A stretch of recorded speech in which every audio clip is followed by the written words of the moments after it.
Sorry, it took me a little bit longer than anticipated, but there was a lot of information to consider. Let me just start by saying that, as multiple people have observed, that this is a particularly difficult case because there's really nothing that the court can do that's capable of fixing the harm that has been caused to the victims in this case. So that being said, I've got to start with the law. I'm bound by the law, and the law gives me a guideline for how to analyze an appropriate sentence in this case. So I want to start with the Camacho case. It's really the first thing I need to address is whether or not the court's going to depart from the minimum in this case, which is 222 months, or approximately 18 and a half years in the Florida State Prison as a minimum.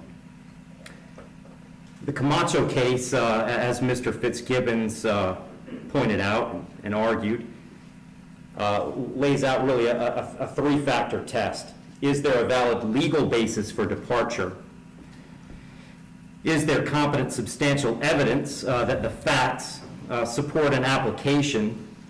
Or do the facts apply to the departure basis that is being asserted? To both of those questions, I answer those yes. There is a valid legal basis for departure, and there is competent substantial evidence that would support a departure. And really, I'd find that as to all of the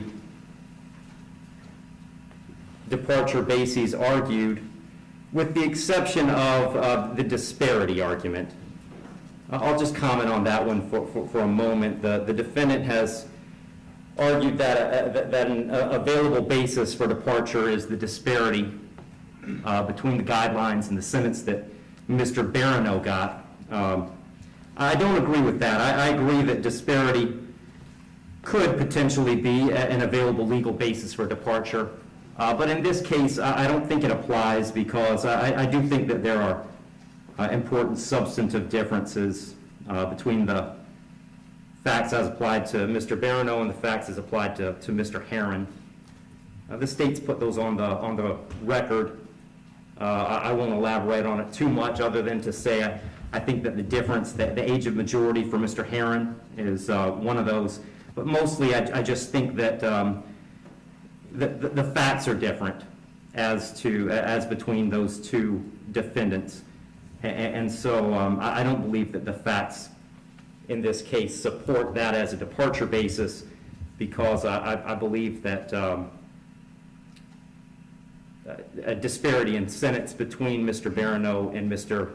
Herrin is appropriate in this case.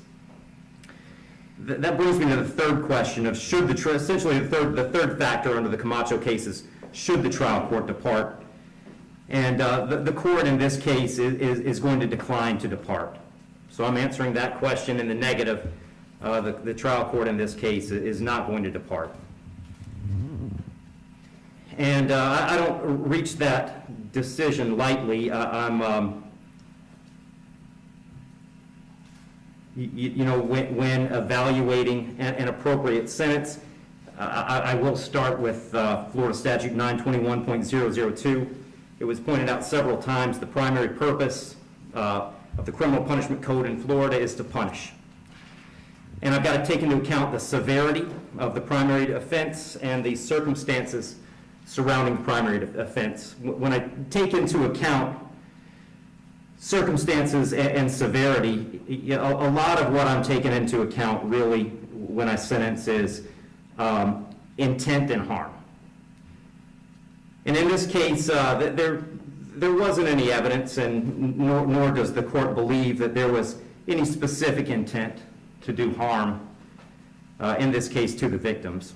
But there was intent to drive at an egregious speed, 102 miles an hour, regardless of the consequences and regardless of who that ended up harming. And then the second part of that, the second component, is the harm caused, and in this case, it's just impossible to have greater harm than the harm that occurred in this case, which was the loss of a mother, loss of a baby, and really the loss of a family as it existed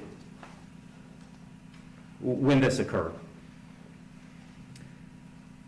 I did consider, I also want to make a record, I did consider sentencing Mr. Herrin as a youthful offender, but for the same reasons that I'm discussing, I didn't think sentencing him as a youthful offender was appropriate. I agree that youthful offender was something that the court could have done. I did consider it. I carefully considered it.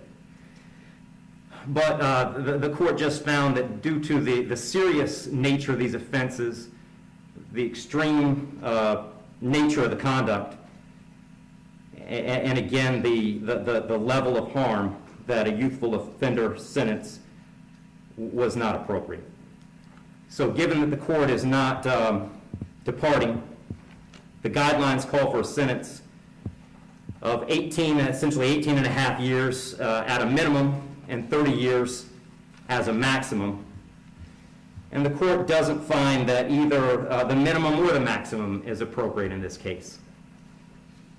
I've said it several times, the serious nature of the offense, egregious nature of the conduct, and mostly the harm that's been caused prevent me from putting this as a bottom of the guidelines minimum case.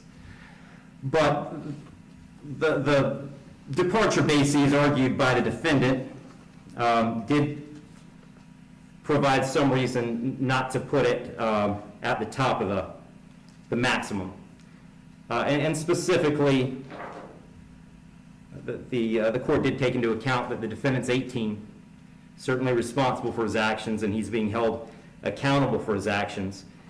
But the age of 18, the court finds is a mitigating factor and shouldn't put this at a maximum. Also, the complete lack of prior criminal history is something that the court considered as preventing this from being at the top. So having said all that, the court is going really toward the middle between the minimum under the guidelines and the maximum punishment permitted under Florida state law. So on count one, vehicular homicide, the court's going to adjudicate the defendant guilty, sentence him to 9 years in the Florida State Prison. On count two, same charge, court will adjudicate the defendant guilty, sentence him to 15 years Florida State Prison, and that'll run consecutive to count one, for a total of 24 years Florida State Prison. Count three is a misdemeanor, unlawful racing on a highway, so the court will adjudicate the defendant guilty, sentence him to time served. Give credit for time served, I believe, 2 days. Court will impose mandatory court costs. Mr. Herrin, you have given up the right to appeal the determination of your guilt or innocence. You do have 30 days to appeal the sentence of the court. And I'll direct the bailiffs to take Mr. Herrin into custody.